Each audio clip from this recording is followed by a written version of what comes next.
আপনি শুনছেন ভূতের বাক্স, বেঙ্গলি হরর স্টোরি, যেখানে শব্দই হল ভয়ের অস্ত্র। আজকের কাহিনী শুনে আপনি যদি মনে করেন না, এটা সম্ভব না, তাহলে জানুন এই ঘটনা ঘটেছিল বাস্তবে, আমাদেরই মাটিতে।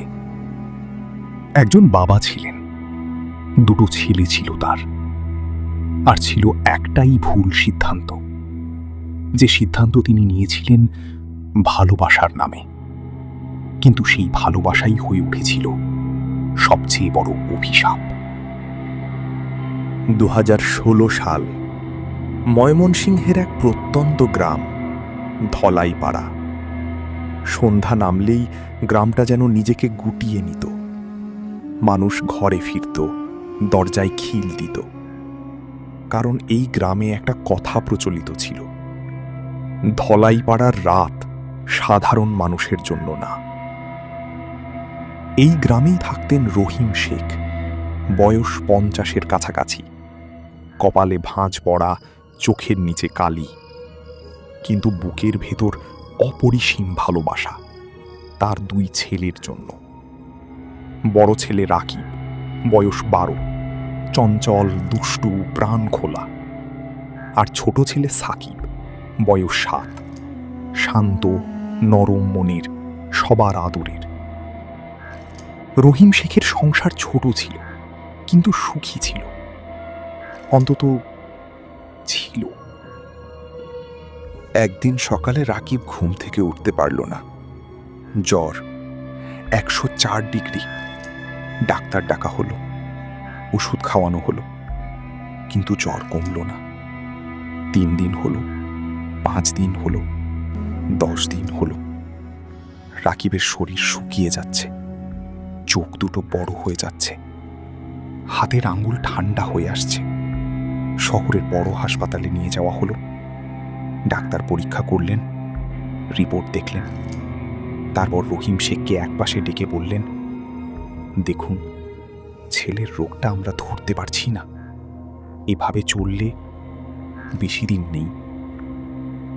রহিম শেখের পৃথিবীটা সেদিন থেমে গিয়েছিল। তিনি হাসপাতালের বাইরে বেরিয়ে এসেছিলেন, রাস্তায় দাঁড়িয়ে কেঁদেছিলেন, নিঃশব্দে, একজন বাবার মতো। সেই রাতে গ্রামের এক বৃদ্ধ এলেন রহিম শেখের বাড়িতে। নাম তার করিম মোল্লা। গ্রামের মানুষ তাকে এড়িয়ে চলত, কারণ সবাই জানত করিম মোল্লা সাধারণ কেউ না। তিনি বললেন, রহিম, তোর ছেলেরে বাঁচাতে চাস? রহিম শেখ বললেন, হ্যাঁ, ডাক্তারে পারবে না, ওষুধে পারবে না, একটাই পথ আছে। রহিম শেখ কাঁপছিলেন, তবুও জিজ্ঞেস করলেন, কি পথ? করিম মোল্লা চোখ নামিয়ে নিলেন, বললেন, শয়তানকে ডাকতে হবে, আর শয়তান বিনা বিনিময়ে কিছু দেয় না। রহিম শেখ চুপ করে থাকলেন, বুকের ভেতর হাতুড়ি পড়ছিল। কি দিতে হবে তিনি জিজ্ঞেস করলেন। বৃদ্ধ জবাব দিলেন খুব শান্তভাবে, যেন তিনি এই প্রশ্নটার অপেক্ষাতেই ছিলেন। রক্ত, নির্দোষ রক্ত, তোর নিজের ঘরের। রহিম শেখ সেদিন রাতে ঘুমাননি, পরের দিনও না, তারপরের দিনও না।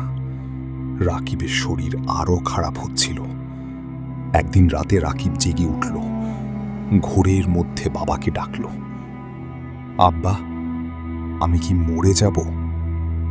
রহিম শেখ কিছু বলতে পারেননি, শুধু ছেলেকে বুকে জড়িয়ে ধরেছিলেন। আর সেই রাতেই সিদ্ধান্ত নিয়েছিলেন।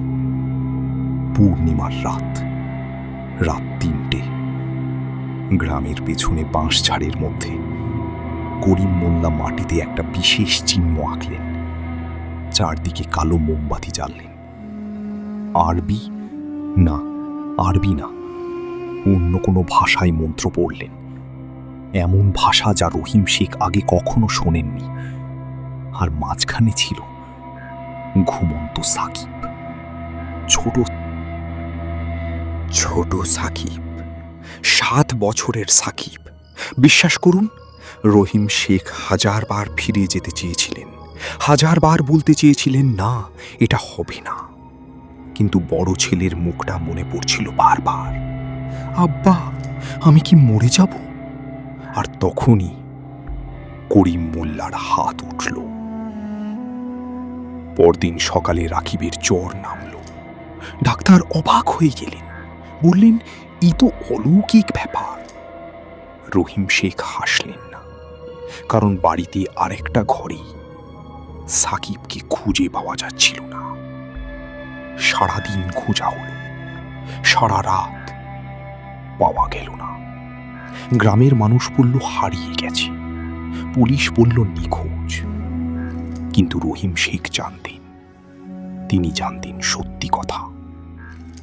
এরপর থেকে রাকিব সুস্থ হয়ে উঠল বটে, কিন্তু রাতে সে ঘুমের মধ্যে কথা বলত, অদ্ভুত কণ্ঠে, ছোট ভাইয়ের কণ্ঠে।